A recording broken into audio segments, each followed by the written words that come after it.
ಮಾಡ್ಲಿಕ್ಕಿತ್ತು ಅಂತಂದ್ರೆ ಪುಣ್ಯ ಮಾಡು. ಪುಣ್ಯ ಅಂದ್ರೆ ಏನ್ ಮಾಡೋದು? ಯಾಕ್ರಿ ನಿಮ್ಮ ಪ್ರಶ್ನೆ ಏನದ? ಪುಣ್ಯ ಅಂದ್ರೆ ಏನ್ ಮಾಡೋದು? ಪುಣ್ಯ ಅಂದ್ರೆ ಹೋಗಿ ತಿರುಪತಿ ಹೋಗಿ ತಲೆ ಬೋಳ್ಸ್ಕೊಂಡು ಬರೋದು, ಇಲ್ಲಾರಿ ಇಲ್ಲಿದಿಂದ ಕಾಸಿಗೆ ಪಾದಯಾತ್ರೆ ಮಾಡೋದು, ಹೋಗಿ ಗಂಗಾ ಸ್ನಾನ ಮಾಡೋದು, ಪ್ರಯಾಗ ರಾಜ್ಯಕ್ಕೆ ಹೋಗೋದು, ಶ್ರೀಶೈಲಕ್ಕೆ ಹೋಗೋದು, ಮತ್ತೆಲ್ಲೆಲ್ಲ ಹೋಗಿ ಬರ್ತೀರಿ. ಇವೆಲ್ಲ ದೇವಸ್ಥಾನಗಳಿಗೆ ಹೋಗೋದ್ರಿಂದ ಪುಣ್ಯ ಹತ್ತಿಕೊಂಡದಲ್ಲ. ಪುಣ್ಯ ಹತ್ತಿಕೊಂಡ್ರ ಎಲ್ಲರ ಒಂದು ಲಕ್ಷ ಗಟ್ಟಲೆ ಅಂತ ದಾನ ಕೊಟ್ರೆ ಪುಣ್ಯ ಬರ್ತದತ್ತಲ್ಲ. ಎಲ್ಲರ ಯಾವ್ದಾರ ಹೋಗಿ ದೇವರಿಗೆ ಬಂಗಾರ ಕಿರೀಟ ಮಾಡೋದ್ರಿಂದ ಪುಣ್ಯ ಬರ್ತದತ್ತಲ್ಲ. ಇವತ್ತು ಪುಣ್ಯ ಹತ್ತಿಕೊಂಡ್ರೆ ಏನು? ಬಹಳ ಸರಳ ಅದ. ನಾವು ತಿಳ್ಕೊಂಡಿವಿ ಬಹಳ ಮಾಡುದು. ಪುಣ್ಯ ಹತ್ತಿಕೊಂಡ್ರೆ ಏನು? ಬಹಳ ದೊಡ್ಡದೇನಿಲ್ಲ. ಹಸ್ತು ಬಂದವನಿಗೆ ಒಂದು ತುತ್ತ ಅನ್ನ ಹಾಕ್ರಿ. ಇವತ್ತು ಮಾಡಾಕತ್ತೀರಿ ನೋಡ್ರಿ ಇಲ್ಲಿ ಪುಣ್ಯದ ಕೆಲಸ. ಎಲ್ಲಿ ಈ ಕಾರ್ಯಕ್ರಮದಾಗ ಮಾಡಾಕತ್ತೀರಿ, ಪುಣ್ಯ ಗಳಿಸ್ಕೊಳ್ತಕ್ಕಂಥ ಸಮಯ ಅದಿದು. ಇವತ್ತು ನೀವೆಲ್ಲ ಪ್ರವಚನ ಕೇಳಿ ಏನ್ರಿ, ಅಲ್ಲಿದಿಂದ ಇಲ್ಲಿವರೆಗೆ ಬಂದು ಪ್ರವಚನ ಅಂತಕ್ಕಂಥ ಕೇಳಿ ನೀವೆಲ್ಲ ಹಸ್ತು ಮತ್ತು ಮನೆಗೆ ಹೋಗಿ ಅಂದ ಅಡಿಗೆ ಮಾಡ್ಕೊಂಡ ಊಟ ಮಾಡ್ಬೇಕಾದ್ರೆ ತ್ರಾಸ ಹಾಕದ ತಿಳ್ಕೊಂಡು ನಮ್ಮ ಜನ ಹಸಿಬಾರ್ದು, ಅವರು ಹೊಟ್ಟೆ ತುಂಬಿಸ್ಕೊಂಡೇ ಹೋಗ್ಬೇಕು. ಒಂದು ಕಡೆಗೆ ನೆತ್ತಿ ಇನ್ನೊಂದು ಕಡೆಗೆ ಹೊಟ್ಟೆ ತುಂಬಿಸ್ಕೊಂಡು ಹೋಗ್ಬೇಕಂತಂದ್ರೆ ಇವತ್ತು ಪ್ರತಿನಿತ್ಯ ಒಬ್ಬರು ಪ್ರಸಾದ ಕೊಡಕತ್ತಾರಲ್ಲ, ಇದು ಮಾಡತಕ್ಕಂಥ ಪುಣ್ಯ ಏನ್ರಿ? ಮಾಡಕತ್ತಾರಲ್ಲ ಪುಣ್ಯ ರೀ. ಪುಣ್ಯ ಅಂದ್ರೆ ಏನು? ಎಲ್ಲರೂ ಹೋಗಿ ಅಂದ ಹಿಂಗೆ ತಿರುಪತಿಗೆ ಹೋಗಿ ಒಂದು ಬಂಗಾರ ಕಿರೀಟ ಇಟ್ಟು ಬಂದ್ರೆ ಪುಣ್ಯ ಬರ್ತಂದ್ರೆ ಏನು? ಪುಣ್ಯ ಬರಲ್ಲ. ಹಸ್ತು ಬಂದವನಿಗೆ ಅನ್ನ ಹಾಕ್ರಿ. ಹುಬ್ಬಳ್ಳಿ 3000 ಮಾಡಿ ಜಗತ್ತುಗಳೊಂದು ವಚನ ಹೇಳುತ್ತಿದ್ರು. ಯಾವುದು ಧರ್ಮ ಹತ್ತುಕೊಂಡದ ಕೇಳಿದ್ರೆ ಬಿದ್ದವರ ನೆತ್ತುವುದು ಶುದ್ಧ ಮಾನವ ಧರ್ಮ. ಮನುಷ್ಯ ಧರ್ಮ ಹತ್ತುಕೊಂಡ್ರೆ ಏನದ ಏನ್ರಿ? ಯಾವ ಕಷ್ಟದೊಳಗಿರ್ತಾನೋ, ಯಾವ ದುಃಖದೊಳಗಿರ್ತಾನೋ, ಯಾವ ಸಂಕಷ್ಟದೊಳಗಿರ್ತಾನೋ ಅವನಿಗೆ ಬಂದಿರ್ತಕ್ಕಂಥ ದುಃಖಗಳನ್ನ, ಅವನಿಗೆ ಬಂದಿರ್ತಕ್ಕಂಥ ಕಷ್ಟಗಳನ್ನ ಯಾವ ದೂರ ಮಾಡ್ತಾನಲ್ಲ ಅವನ ನಿಜವಾಗಿರ್ತಕ್ಕಂಥ ಧರ್ಮವಂತನೇ ಹೊರತಾಗಿ ಬಿದ್ದವರು ನೋಡಿ ಅಂದ ನಗತಕ್ಕಂಥ ಧರ್ಮವಂತನ ಆಗಂಗಿಲ್ಲ. ಯಾವ್ರ ಕಷ್ಟದೊಳಗಿರ್ತಾರಲ್ಲ ಅವ್ರ ಕಷ್ಟವನ್ನ ನೋಡಿ ನಾವು ನಗತಕ್ಕಂಥವ್ರು ಏಸ್ ಕಾಲಕ್ಕೂ ಕೂಡ ಧರ್ಮವಂತರಾಗಕ್ಕಾಗಂಗಿಲ್ಲ. ಏಸ್ ಕಾಲಕ್ಕೂ ಕೂಡ ನಾವು ಪುಣ್ಯ ಅಂತಕ್ಕಂಥ ಕಟ್ಕೊಳಕ್ಕೆ ಆಗಂಗಿಲ್ಲ. ಯಾವರೇ ಒಬ್ಬ ಕಷ್ಟದಾಗಿದ್ನ ತಿಳ್ಕೊರಿ, ಹ್ಯಾಂಗಾಯ್ತು ನೋಡು ಮಗನಿಗೆ ನೋಡ್ರಿ ಅಂತಿರ್ತಾವಿಲ್ಲ. ಇದು ಅಲ್ಲ. ಯಾವ ಕಷ್ಟದೊಳಗಿರ್ತಾನ, ಯಾವ ದುಃಖದೊಳಗಿರ್ತಾನ ಅಂತವನ ದುಃಖ ಅನ್ನತಕ್ಕಂಥ ದೂರ ಮಾಡತಕ್ಕಂಥವನೇ ನಿಜವಾಗಿರ್ತಕ್ಕಂಥ ಧರ್ಮವಂತ. ನಾವು ಮಾಡಬೇಕಾಗಿರ್ತಕ್ಕಂಥ ಪುಣ್ಯ ಏನು? ನಾವು ಮಾಡಬೇಕಾಗಿರ್ತಕ್ಕಂಥ ಪುಣ್ಯ ಏನು? ಹಸ್ತು ಬಂದವ್ರಿಗಂತೂ ತನ್ನ ಹಾಕ್ರಿ, ನೀರಡಿಸಿ ಬಂದವ್ರಿಗೆ ಒಂದಿಟ್ಟು ನೀರು ಕೊಡ್ರಿ, ಆಶ್ರಯವನ್ನ ಕೇಳ್ಕೊಂಡು ಬಂದಿರ್ತಕ್ಕಂಥವ್ರಿಗೆ ಆಶ್ರಯವನ್ನ ಕೊಡ್ರಿ. ಇನ್ನೊಬ್ಬರ ಕಷ್ಟದೊಳಗೆ ನಾವು ಭಾಗಿಯಾದೇವಿ ಅಂತಿಕೊಂಡ್ರ ಇದಕ್ಕಿಂತ ಪುಣ್ಯ ಮತ್ತೊಂದು ಏನು ಇಲ್ಲ ಜಗತ್ತಿನೊಳಗೆ ಏನ್ರಿ? ಇದಕ್ಕಿಂತ ದೊಡ್ಡ ಪುಣ್ಯ ಮತ್ತೊಂದು ಏನದು? ಇನ್ನೊಬ್ಬರ ಕಷ್ಟದೊಳಗೆ ನಾವು ಭಾಗಿಯಾಗಬೇಕು, ಇನ್ನೊಬ್ಬರ ದುಃಖದೊಳಗೆ ನಾವು ಭಾಗಿಯಾಗಬೇಕು. ಅವ್ರಿಗೆ ಬಂದಿರ್ತಕ್ಕಂಥ ದುಃಖಗಳನ್ನ ಅಲ್ಪ ಸ್ವಲ್ಪ ನಮ್ಮ ಕೈಲಿ ಸಾಧ್ಯ ಆದ ಮಟ್ಟಿಗೆ ಆ ದುಃಖವನ್ನ ದೂರ ಮಾಡಿದಿವಿ ಎತ್ತಿಕೊಂಡ್ರ ಇದಕ್ಕಿಂತ ಪುಣ್ಯ ಮತ್ತೊಂದು ಏನಿಲ್ಲ. ಬದುಕಿನೊಳಗೆ ನಿಜಗುಣ ಸೇವೆಗಳಂತಾರೆ, ಕೆಟ್ಟದು ಮಾಡಕ್ಕೆ ಅಂದ್ರೆ ಹೋಗ್ಬೇಡ, ಬದುಕಿರುತ್ತೆ. ನಾನು ಕೂಡ ನಿನಗೆ ಏನಾದ್ರೂ ಕೂಡ ಮಾಡ್ಬೇಕು ಅನಿಸಿತ್ತು ಅಂತಂದ್ರ ಪುಣ್ಯ ಮಾಡು. ಪುಣ್ಯ ಅಂದ್ರೆ ಏಟಿರ್ತದ ಹತ್ಕೊಂಡು ಕೇಳಿದ್ರ ಸುಮ್ಮನೆ ನಿಮಗೆ ಮಹಾಭಾರತದ ಒಂದು ಘಟನೆ ಹೇಳ್ತೀನಿ. ಇಡೀ ನೀವು ಮಹಾಭಾರತ ಎಲ್ಲಾನು ಕೂಡ ನೋಡಿರಿ, ನಿಮಗೆ ಗೊತ್ತಿರುವುದನ್ನ ಸುಮ್ಮನೆ ನೆನಪು ಮಾಡಿ ಅಂತ ಕೊಡ್ತೀನಿ ನಾನು ನಿಮಗೆ. ನೀವೆಲ್ಲ ಮಹಾಭಾರತ ನೋಡಿರಿ ಅಲ್ರಿ? ಮಹಾಭಾರತದೊಳಗೆ ಒಂದು ಘಟನೆ ನಡೀತು. ಏನ್ ಘಟನೆ? ಪಾಂಡವರಿಗೆ ಕೌರವರಿಗೆ ಅಂದ ಪಗಡಿ ಆಟ ನಡೆದಿತ್ತು. ಪಗಡಿ ಆಟ ಆಡ್ತಿದ್ರಲ್ರಿ ಅವಾಗ. ಈಗೆಲ್ಲ ಇಸ್ಪೇಟ್ ಹತ್ಕೊಂಡು ಬಂದಾವ, ಅವಾಗೆಲ್ಲ ಪಗಡಿ ಎತ್ತುಕೊಂಡು ಆಡ್ತಿದ್ರು. ಹಿರಿಯರೆಲ್ಲ ಕುಡ್ಕೊಂಡು ಪಗಡಿ ಆಟ ಆಡ್ತಿದ್ರು. ಯಾವಾಗಿಂದ ಪಗಡಿ ಆಡ್ತಿದ್ರು, ಶಕುನಿ ಕುತಂತ್ರದಿಂದ ಪಾಂಡವರು ಎಲ್ಲವನ್ನೂ ಕೂಡ ಸೋತು ಬಿಟ್ರು. ಕಲ್ಪನೆ ಇರಲಿ ಮಗ, ಪಾಂಡವರು ಎಲ್ಲ ಸೋತರು. ಏನೇನು ಸೋತರು? ಪಾಂಡವರಿಂದ ರಾಜ್ಯವನ್ನ ಕಳ್ಕೊಂಡ್ರು, ಐಶ್ವರ್ಯವನ್ನ ಕಳ್ಕೊಂಡ್ರು. ಇಡೀ ಪಾಂಡವರ ಶರೀರ ಮೇಲೆ ಇರ್ತಕ್ಕಂಥ ಬಟ್ಟಿ ಬಿಟ್ರ ಉಳಿದಿದ್ದೇನು ಉಳಿಲಿಲ್ಲ. ಎಲ್ಲವನ್ನೂ ಕೂಡ ಸೋತು ಬಿಟ್ರು ಪಾಂಡವರು, ಎಲ್ಲ ಸೋತು ಬಿಟ್ರು. ಯಾವಾಗಿಂದ ಎಲ್ಲವನ್ನೂ ಕೂಡ ಸೋತರು ಪಾಂಡವರು. ಹಿಂಗೆ ಸೋತಿರ್ತಕ್ಕಂಥ ಪ್ರಸಂಗದೊಳಗ ದುರ್ಯೋಧನ, ಮೊದಲೇ ದುಷ್ಟನಾಗಿರ್ತಕ್ಕಂಥ ದುರ್ಯೋಧನ ನಗಲಿಕ್ಕತ್ತ ಪಾಂಡವರ ಮುಖ ನೋಡಿ. ಧರ್ಮರಾಜ, ನಿನ್ನ ಹತ್ರ ಏನೇನು ಕೂಡ ಉಳಿಲಿಲ್ಲ, ನೀನು ಎಲ್ಲವನ್ನು ಕೂಡ ಕಳ್ಕೊಂಡು ಬಿಟ್ಟಲ್ಲ, ಎಲ್ಲವನ್ನು ಕೂಡ ಸೋತು ಬಿಟ್ಟಲ್ಲ, ನಿನ್ನ ಹತ್ರ ಏನೇನು ಕೂಡ ಉಳಿಲಿಲ್ಲ ಅಂತಕೊಂಡು ಯಾವಾಗಿಂದ ದುರ್ಯೋಧನ ಧರ್ಮರಾಜನನ್ನ ನೋಡಿ, ಪಾಂಡವರ ನೋಡಿ ನಗಲಿಕ್ಕತ್ತ. ಎಲ್ಲವನ್ನೂ ಕೂಡ ಕಳ್ಕೊಂಡಿರ್ತಕ್ಕಂಥ ಪಾಂಡವರು ತಿಳಿ ತೆಳಕ್ ಮಾಡಿ ಕಣ್ಣೀರ್ ಹಾಕೋತ್ ಕೂತ್ರು. ಎಲ್ಲ ಹೋಯ್ತಲ್ಲ, ರಾಜ್ಯ ಹೋಯ್ತು, ಇಡೀ ಎಲ್ಲ ಸಕಲ ಸಂಪತ್ತೆಲ್ಲಾನು ಕೂಡ ಹೋಗಿಬಿಡ್ತು. ನಮ್ಮ ಹತ್ರ ಏನೇನು ಕೂಡ ಉಳಿಲಿಲ್ಲ, ಮುಂದೆ ಹೆಂಗ್ ಮಾಡೋನು, ಹೆಂಗ್ ಜೀವನ ಮಾಡೋಣ ಅಂತ ತಕೊಂಡೊಂದು ಪಾಂಡವರೆಲ್ಲ ಚಿಂತೆ ಮಾಡ್ಕೋತಂದ ಕುಂತಾಗ ದುರ್ಯೋಧನ ನಗಲಿಕ್ಕತ್ತ. ಧರ್ಮರಾಜ, ನಿನ್ನ ಹತ್ರ ಏನು ಕೂಡ ಉಳಿಲಿಲ್ಲ, ಎಲ್ಲವನ್ನು ಕೂಡ ಸೋತು ಬಿಟ್ಟಿದೆ, ಎಲ್ಲವನ್ನು ಕೂಡ ಕಳ್ಕೊಂಡು ಬಿಟ್ಟಿದೆ. ಆದ್ರೆ ಇನ್ನೂ ಒಂದು ವಸ್ತು ಅದೇ, ಆ ವಸ್ತುವಿನ ಈ ಪಗಡಿ ಆಟದೊಳಗೆ ಇಟ್ಟು ಆಡಿ ಈ ಆಟವನ್ನ ಗೆದ್ದಿ ಅಂತಂದ್ರ ನೀನ್ ಹಿಂದೆ ಏನೇನು ಸೋತಿರಲ್ಲ ಎಲ್ಲವನ್ನು ಕೂಡ ಮರಳಿ ಕೊಡ್ತೀನಿ ಎತ್ತಿ ಕೊಡಂದ. ಎಲ್ಲ ಮರಳಿ ಕೊಡ್ತೀನಿ, ಏನೇನು ಸೋತಿರಿ ಎಲ್ಲ ಮರಳಿ ಕೊಡ್ತೀನಿ, ಇದು ಗೆದಿಬೇಕು ಆಟ. ಎಲ್ಲ 5 ಜನ ವಿಚಾರ ಮಾಡಕತ್ರು, ಏನೈತಿ, ಏನ್ ಉಳ್ದ ನಂಬಲ್ಲಿ, ಏನ್ರಿ ರಾಜ್ಯ ಇಲ್ಲ, ರೊಕ್ಕ ಇಲ್ಲ, ಬಂಗಾರ ಇಲ್ಲ, ಮುತ್ತಿಲ್ಲ, ರತ್ನ ಇಲ್ಲ, ಯಾವ್ದು ಕೂಡ ಉಳ್ದಿಲ್ಲ. ಹಂಗಂದ್ರೆ ಏನ್ ಉಳ್ದ ನನ್ನ ಹತ್ರ? 5 ಮಂದಿ ವಿಚಾರ ಮಾಡಕತ್ತಾರ, ನಿನ್ನ ಹತ್ರ ಏನಿಲ್ಲ, ನಿನ್ನ ಹತ್ರ ನನ್ನ ಹತ್ರ ಏನೂ ಇಲ್ಲ. ಇನ್ನೂ ಒಂದು ಆದನ್ನಕತ್ತಾನಲ್ಲ. ಇವರೆಲ್ಲ ಒಬ್ರಿಗೊಬ್ರಿಂದ ಚರ್ಚೆ ಮಾಡೋದನ್ನ ನೋಡಿ ಅವಾಗಂದ ದುರ್ಯೋಧನ ಅಂತಾನೆ, ಧರ್ಮರಾಜ, ನಿನ್ನ ಹತ್ರ ರೊಕ್ಕ, ಆಸ್ತಿ, ಅಂತಸ್ತು ಯಾವ್ದು ಕೂಡ ಇಲ್ಲ, ಆದ್ರ ಇನ್ನೂ ಒಂದು 5 ಎತ್ತುಕೊಂಡಂತೀನಲ್ಲ, ಅದು ಏನು ಒತ್ತುಕೊಂಡ ಕೇಳಿದ್ರ ನಿನ್ನ ಹೆಂಡತಿಯಾಗಿರ್ತಕ್ಕಂಥ ದ್ರೌಪದಿಯನ್ನ ಆಟದೊಳಗೆ ಇಟ್ಟು ಆಡಿ ಗೆದ್ದಿ ಅಂತಂದ್ರ ಹಿಂದೇನು ಸೋತಿರಲ್ಲ ಎಲ್ಲವನ್ನು ಕೂಡ ನಿಮ್ಮ ಮರಳಿ ಕೊಡ್ತೀನಿ ಎಂದ. ದ್ರೌಪದಿನ ಆಟದೊಳಗೆ ಇಡು, ಈ ಆಟ ನೀ ಗೆದ್ದು ಎತ್ತಿಕೊಂಡಂದ್ರ ಹಿಂದೆ ಏನೇನು ಸೋತಿದಿ ಎಲ್ಲಾನು ಕೂಡ ನಾನು ನಿನಗೆ ಮರಳಿ ಕೊಡ್ತೀನಿ ಎತ್ತಿಕೊಂಡಂದು ಯಾವಾಗಂದ ಹೇಳಿದಾಗ ಅವಾಗಂದ 5 ಜನ ವಿಚಾರ ಮಾಡ್ತಾರ, ಹೆಣ್ತೀನಿ ಹೆಂಗಿಡೋದು ಇಟ್ರಿ ಹಂಗ.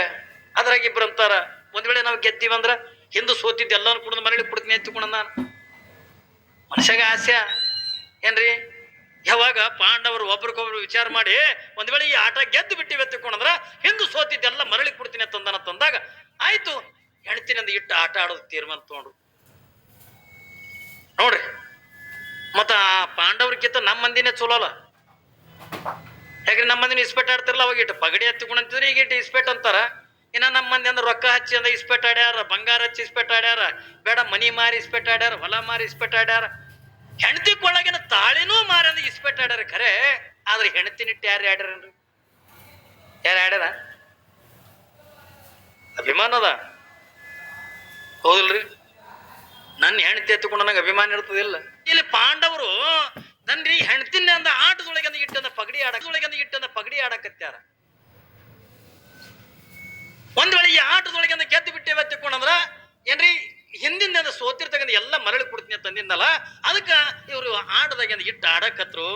ಆಡ್ತಾರ ಆಡ್ತಾರ ಆಡ್ತಾರ ಪಗಡಿ ಆಟ ಆಡ್ತಾನೆ ಆ ದ್ರೌಪದಿಯನ್ನು ಕೂಡ ಸೋತ್ಬಿಟ್ರು. ನಿಮಗೆಲ್ಲ ಗೊತ್ತದ ಇದು ಏನ್ರಿ, ಮಹಾಭಾರತದೊಳಗೆ ನೀವೆಲ್ಲ ನೋಡಿರಿ, ಸುಮ್ಮನೆ ನೀವು ನೆನಪು ಮಾಡಿ ಕೊಡಕತ್ತೀನಿ. ನಮಗೆ ಇದು ಬೇಕಾಗಿಲ್ಲ. ಯಾವಾಗಿಂದ ದ್ರೌಪದಿಯನ್ನು ಸೋತ್ರು, ದುರ್ಯೋಧನಿಗೆ ಮತ್ತಿಟ್ಟಂದ ಖುಷಿಯಾಗಿ ಬಿಡ್ತು. ಯಾಕಂದ್ರೆ ಮೊದಲೇ ಪಾಪಿಯವ ಏನ್ರಿ, ಅವನು ಬಲ್ಲ ಅವನ ಮನಸ್ಸಿನೊಳಗ ಅವನಲ್ಲಿ ಏನ್ ತುಂಬ್ಯದ ಗುಣ ಕೇಳಿದ್ರ ಪಾಪ ಗುಣನೇ ತುಂಬ್ಯದ ಹೊರತಾಗಿ ಅವ ಪುಣ್ಯವಂತ ಅಲ್ಲ. ಯಾರು ದುರ್ಯೋಧನ. ಯಾವಾಗ ದ್ರೌಪದಿಯನ್ನ ಸೋತಿ ಬಿಟ್ಟ ಧರ್ಮರಾಜನ ನೋಡಿ ನಗಲಿಕ್ಕತ್ತ ಪಾಂಡವರು ನೋಡಿ, ಧರ್ಮರಾಜ, ಹೇ ಅರ್ಜುನ, ನೋಡು ನಿನ್ನ ಹೆಂಡತಿಯನ್ನ ಆಟದೊಳಗೆ ನಾ ಗೆದ್ದು ಬಿಟ್ಟೆ, ಇನ್ನು ಮುಂದೆ ಅಂದ ದ್ರೌಪದಿ ಮೇಲೆ ನಿಮಗೆ ಯಾರ್ದು ಕೂಡ ಹಕ್ಕಿಲ್ಲ. ಆಕೆ ದ್ರೌಪದಿನ ಗೆದ್ದಿನೆತ್ತಿಕೊಂಡಂದಾಗ ಆಕಿನ ಮೇಲೆ ನನ್ನ ಹಕ್ಕು ನಡಿಬೇಕೆ ಹೊರತಾಗಿ ನಿಮ್ದು ಯಾರ್ದು ಕೂಡ ನಡೆಯಂಗಿಲ್ಲ. ದ್ರೌಪದಿ ದುರ್ಯೋಧನ ಏನ್ ಆಗ್ಬೇಕ್ರಿ? ಅತಿಗಿನೇ ಆಗ್ಬೇಕಲ್ಲ ಏನ್ರಿ, ಹಣ್ಣು ಹೆಣ್ತಲ್ಲ ಅತಿಗಿನೇ ಆಗ್ಬೇಕು.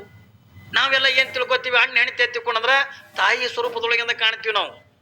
ಹಣ್ಣು ಹೆಣ್ತಿ ಎತ್ತಿಕೊಂಡಂದ್ರ ತಾಯಿ ಇದ್ದಂಗ ಏನ್ರಿ. ಒಬ್ಬ ಮನುಷ್ಯನಿಗೆ ಏನ್ರಿ 2 ತಾಯಿ ಏನ್ರಿ 2 ತಂದಿ ಲೆಕ್ಕದಲ್ಲಿ ನೋಡಿದ್ರಿ ಅಂದ ಒಬ್ಬ ಮನುಷ್ಯನಿಗೆ ಅಂದ ಏನ್ರಿ 3 ಜನ ತಂದೆಯರು ಇರ್ತಾರ.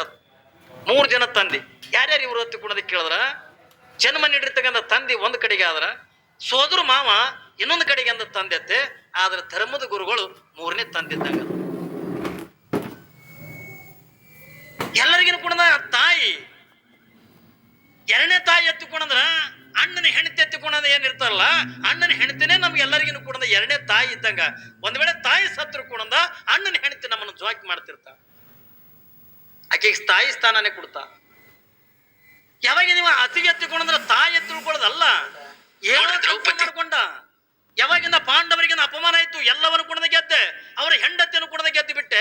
ಇನ್ಯಾರು ನನಗೆಂದ ಕೇಳೋರು, ಅಲ್ಲೇ ದುಶ್ಯಾಸನ ಕುಂತಿದ್ದ, ದುಶ್ಯಾಸನ ಹೋಗು ದ್ರೌಪದಿಯನ್ನು ಗೆದ್ದು ಬಿಟ್ಟಿವಿ, ಅವಳನ್ನಂದ ಚೆನ್ನಾಗಿಂದ ಬಂದ್ರ ಬರೋಬರಿ, ಒಂದ್ ವೇಳೆ ಬರ್ಲಿಲ್ಲ ಹತ್ತಿಕೊಂಡ್ರ ಆಕಿನ ತಲೆಗೂದಲು ಅಂತ ಹಿಡ್ಕೊಂಡು ಎಳ್ಕೊಂಡು ತಗೊಂಬ ಅಂದ.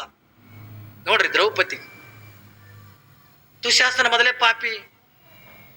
ಯಾವಾಗಿಂದ ದಡ ದಡ ದಡ ಹೋದ ನೋಡ್ರಿ ದ್ರೌಪದಿ, ದುಶಾಸನ ಮೊದಲೇ ಪಾಪಿ. ಯಾವಾಗಿಂದ ದಡ ದಡ ದಡ ಅಂತ ಹೋದ, ಅರಮನೆ ಒಳಗಿಂದ ಹೋದ. ಏನ್ರಿ ದ್ರೌಪದಿ ಅಂತ ಇದ್ಲು, ಕರೆದ, ಬರ್ಲಿಲ್ಲ ದ್ರೌಪದಿ. ಯಾವಾಗಿಂದ ಆಕೆನ ತಲೆಗೂದಲು ಅಂತ ಹಿಡ್ಕೊಂಡು ತುಂಬಿದ ಸಭೆ ಒಳಗಿಂದ ಎಳ್ಕೊಂಡು ತಂದ. ಯಾವಾಗಿಂದ ದುರ್ಯೋಧನ ಅಂತಾನೆ, ಏ ದುಶಾಸನ, ಈ ಪಾಂಡವರ ಕಿಮ್ಮತ್ ಹೋಗ್ಬೇಕಾಗಿತ್ತು ಅಂದ್ರ, ಪಾಂಡವರ ಮರ್ಯಾದೆ ಹೋಗ್ಬೇಕಾಗಿತ್ತು ಅಂತಂದ್ರ ಆ ದ್ರೌಪದಿಯನ್ನು ಹುಟ್ಟಾಳಲ್ಲ ಸೀರಿ, ಆ ಸೀರೆ ಅಂತಗನ ಕಳಿಸಿ ಆಕೆ ನೀ ತುಂಬಿದ ಸಭೆ ಒಳಗೆ ದಿಗಂಬರಿ ಮಾಡಿ ನಿಂದ್ರಸು. ನೋಡ್ರಿ ಪಾಪಿ ಅಂತವ. ನಾ ಹೇಳಿನಲ್ಲಿ ನಿಮಗ ಅತಿಗೆ ಎತ್ತಿಕೊಂಡಂದ್ರ ತಾಯಿ ಇದ್ದಂಗ ಎತ್ತಿಕೊಂಡ್ ಹೇಳಿನಲ್ಲ. ಆದ್ರ ದುರ್ಯೋಧನ ಮನಸ್ಸು ಎಂತದು. ಯಾವಾಗಿಂದ ದುರ್ಯೋಧನ ತಮ್ಮನಾಗಿರ್ತಕ್ಕಂಥ ದುಶಾಸನಿಗೆ ಅಂತ ಹೇಳ್ತಾನೆ, ದುಶಾಸನ, ಈ ಪಾಂಡವರದಿಂದ ಇನ್ನೂ ಮರ್ಯಾದೆ ಹೋಗ್ಬೇಕಾಗಿತ್ತು ಅಂದ್ರ, ಇವರ ಕಿಮ್ಮತ್ತಿಂದ ಹೋಗ್ಬೇಕಾಗಿತ್ತು ಅಂತಂದ್ರ ಆ ದ್ರೌಪದಿ ಹುಟ್ಟಿರ್ತಕ್ಕಂಥ ಸೀರೆ ಅಂತಕ್ಕಂಥ ಕಳೆದು ಅವಳನ್ನು ತುಂಬಿದ ಸಭೆಯೊಳಗೆ ದಿಗಂಬರ ಮಾಡಿ ನಿಂದ ಸತ್ತಿಕೊಂಡಂದು ಯಾವಾಗಿಟ್ಟು ದುರ್ಯೋಧನ ಹೇಳ್ದ, ಮೊದಲೇ ಅದು ದುಶಾಸನ ಮಂಗೆ ಇದ್ದಂಗ ಮತ್ತಿಟ್ಟಲ್ಲಿ ಹೆಂಡ ಕುಡಿಸ್ದಂಗಾಯ್ತು. ಯಾವಾಗಿಂದ ತಾಯಿ ದ್ರೌಪದಿ 5 ಜನ ಗಂಡಂದ್ರಿಂದ ಅಲ್ಲೇ ಕುಂತಾರೆ. ಯಾವಾಗಿಂದ 5 ಜನ ದ್ರೌಪದಿಯನ್ನ ನೋಡ್ಲಿಕ್ಕತ್ತಾರೆ. ಏನ್ರಿ ಸಾವಿರ ಜನನ ಇವರು ಆಡ್ತಕ್ಕಂಥ ಪಗಡಿ ಆಟವನ್ನ ನೋಡ್ತಾ ಕೂತ್ಕೊಂಡಿದ್ರು. ಯಾವಾಗಿಂದ ದ್ರೌಪದಿಯನ್ನ ಸೋತ್ರು, ಇದು ಎಲ್ಲವನ್ನು ಕೂಡ ನೋಡ್ತಾ ಸಾವಿರಾರು ಜನರನ್ನ ನೆರೆದು ಬಿಟ್ಟಿದ್ರು. ಯಾವಾಗಿಂದ ಸಾವಿರಾರು ಜನರನ್ನ ನೆರೆದು ಬಿಟ್ಟಿದ್ರು, ಅಂತದ್ರೊಳಗಿಂದ ದುಶಾಸನ ಹೋಗಿ ಯಾವಾಗಿಂದ ದ್ರೌಪದಿ ಸೀರೆ ಅಂತ ಸೆರಗಂತಕಂತ ಹಿಡಿದು ಯಾವಾಗಿಂದ ದರ ದರ ದರ ದರ ಎಳಿಲಿಕ್ಕತ್ತ. ಯಾವಾಗಿಂದ ದರ ದರ ಅಂತಕಂದ ಎಳಿಲಿಕ್ಕತ್ತ, ಅವಾಗಿಂದ ತಾಯಿ ದ್ರೌಪದಿ ತನ್ನ ಸೀರೆಯ ನಿಲಿಗೆ ಅಂತಕ್ಕಂಥ ಗಟ್ಟಿಯಾಗಿ ಹಿಡ್ಕೊಂಡ್ಲು. ಒಂದು ಗಂಡಿನ ಮುಂದೆ ಅಂದ ಹೆಣ್ಣಿನ ತಾಕತ್ ಹೆಂಗ್ ನಡೀತದ್ರಿ. ಯಾವಾಗಿಂದ ದುಶಾಸನ ಸೆಳೆದ ಅಲ್ಲಿಂದ ಕುಂತಿದ್ರು ಪಾಂಡವರೆಲ್ಲ 5 ಜನ ಕುಂತಿದ್ರು. ಪಾಪ ದ್ರೌಪದಿ ಅಂತಳ, ಧರ್ಮರಾಜ ನನ್ನ ಮಾನ ಉಳಿಸು, ನನ್ನ ಮರ್ಯಾದೆ ಉಳಿಸು, ನನ್ನ ಮರ್ಯಾದೆ ಹೋಗ್ಲಿಕ್ಕತ್ತ, ನನ್ನ ಮಾನ ಉಳಿಸತ್ತೆ ಕೊಡಂತ ದ್ರೌಪದಿ ಕೇಳಕತ್ತಾಳೆ. ಆದ್ರ ಆಟದೊಳಗಿಂದ ಸೋತಿರ್ತಕ್ಕಂಥ ಧರ್ಮರಾಜ ಒಂದು ಕ್ಷಣ ಹಿಂಗೆ ಮ್ಯಾಗ ಮುಖ ಮಾಡಿ ನೋಡಿ ಅಂದ, ಅವಳ ಮಾನ ಉಳಿಸ್ಲಿಕ್ಕಿಂದ ಆಗಲಿಲ್ಲ, ತಲೆ ತೆಳಕ್ ಮಾಡ್ಕೊಂಡು ಅಲ್ಲ ಮಗ್ಲಂದ ಭೀಮ ಕುಂತಿದ, ಬಲಾಟನಾಗಿರ್ತಕ್ಕಂಥ ಭೀಮ, ನೀನಾದ್ರೂ ನನ್ನ ಮಾನ ಉಳಿಸು, ನನ್ನ ಮರ್ಯಾದೆ ಉಳಿಸು, ನನ್ನ ಮಾನ ಹೋಗ್ಲಿಕ್ಕತ್ತದೆ, ಉಳಿಸತ್ತಕೊಂಡ ಭೀಮನಿಗೆ ಕೇಳಕೊತ್ತಾಳ. ಭೀಮನಿಂದ ಉಳಿಸ್ಲಿಕ್ಕಾಗಲಿಲ್ಲ. 3 ಲೋಕದ ಗಂಡನಾಗಿರ್ತಕ್ಕಂಥ ಅರ್ಜುನ, ನೀನರೇ ನನ್ನ ಮಾನ ಉಳಿಸು, ನನ್ನ ಮರ್ಯಾದೆ ಉಳಿಸತ್ತಕೊಂಡ ಪಾಪ ದ್ರೌಪದಿ ಕೂಗ್ಲಿಕ್ಕೆತ್ತಾಳ. ಅರ್ಜುನ ಕೂಡ ಮಾನ ಉಳಿಸ್ಲಿಕ್ಕೆ ಆಗ್ಲಿಲ್ಲ. ಇಡೀ ಸೀರೆ ನಿಲಿಗಂತಕ್ಕಂಥ ಎಲ್ಲವೂ ಕೂಡ ಕಳೆದವಾದವು. ಇನ್ನೇನು ಒಂದೇ ಒಂದು ನಿಲಿಗೆ ಉಳಿದಿತ್ತು, ಅದು ಒಂದು ನಿಲಿಗಂದ ಕಳೆದು ಬಿಟ್ರೆ ಇಡೀ ಸೀರೆ ಅಂತಕ್ಕಂಥ ಕಳೆದು ತುಂಬಿದ ಸಭೆ ಒಳಗೆ ಅದು ದಿಗಂಬರಿಯಾಗಿ ನಿಂತಿರ್ತಿದ್ಲು ದ್ರೌಪದಿಗಂತ ಗೊತ್ತಾಗಿಬಿಡುದು, ನನ್ನ ಮಾನ ಯಾರು ಉಳಿಸಂಗಿಲ್ಲ. 5 ಜನ ಗಂಡಂದ್ರಿದ್ರು, ಯಾರು ನನ್ನ ಮಾನ ಉಳಿಸಂಗಿಲ್ಲ, ನನ್ನ ಮರ್ಯಾದೆ ಉಳಿಸಂಗಿಲ್ಲ, ನನಗೆ ಇನ್ಯಾರು ಗತಿ ಹತ್ತಿಕೊಂಡಂದು, ಇನ್ನೇನು ಹೆಂಗು ನನ್ನ ಮರ್ಯಾದೆನೆ ಹೋಗ್ತದ, ಇದು ಒಂದು ನಿಲಿಗೆಂದ ಹಿಡ್ಕೊಂಡ ಏನ್ ಮಾಡ್ಲಿ ಅಂತಂದು ಕೃಷ್ಣಾತ್ತುಕೊಂಡದು 2 ಕೈ ಬಿಟ್ಟು ಕೃಷ್ಣಾತ್ತುಕೊಂಡದು ಕೂಗಿಬಿಟ್ಲು. ಯಾವಾಗಿಂದ ಕೃಷ್ಣಾತ್ತುಕೊಂಡದ ಕೂಗಿದಾಗ ಸಾವಿರ ಸೀರೆಗಳು ದ್ರೌಪದಿಗೆಂದು ಬಂದು ದುಶಾಸನ ಎಳದ ಯಾವ ಅವಳನ್ನ ದಿಗಂಬರ ಮಾಡ್ಲಿಕ್ಕೆ ಆಗ್ಲಿಲ್ಲ. ಸಾವಿರ ಸೀರೆಗಳನ್ನ ಅಕ್ಷಯಾಂಬರವಾಗಿ ಅಂದ ಸೀರೆಗಳನ್ನ ಬರ್ಲಕತ್ತು. ಎಳದ ಸುಸ್ತಾಯ್ತು. ಕೊನೆಗೆ ಅವನಿಂದ ಅವಳನ್ನ ದಿಗಂಬರ ಮಾಡ್ಲಿಕ್ಕೆ ಆಗ್ಲಿಲ್ಲ. ಎಳದ ಸುಸ್ತಾಗಿ ನೆಲಕ್ಕೆಂದು ಬಿದ್ದು ಬಿಟ್ಟ. ಅವಾಗಿಂದ ತಾಯಿ ಹಿಂಗೆ ಸೆರಗನ ತೆಗೆದ ತಲೆ ಮೇಗೆಂದ ಬಚ್ಚಿಕೊಂಡು ಕಟ್ಟಿರ್ತಕ್ಕಂಥ ತುರುಬವನ್ನ ಏನ್ರಿ ಅದೇನು ತಲೆ ಹಿಡ್ಕೊಂಡು ಎಳ್ಕೊಂಡು ತಂದಿದ್ದಲ್ಲ, ಎಲ್ಲೇ ಪರಂತರವಾಗಿ ಕೌರವರಿಂದ ನಾಶ ಆಗಂಗಿಲ್ಲ, ಅಲ್ಲೇ ಪರಂತರವಾಗಿ ನಾ ತುರುಬ ಕಟ್ಟಂಗಿಲ್ಲ ತಿಳ್ಕೊಂಡು ಏನ್ರಿ ಬಿಟ್ಟಿರ್ತಕ್ಕಂಥ ತುರುಬ ಎಂದನು ಕೂಡ ಕಟ್ಟಲಿಲ್ಲಕ್ಕೆ ದ್ರೌಪದಿ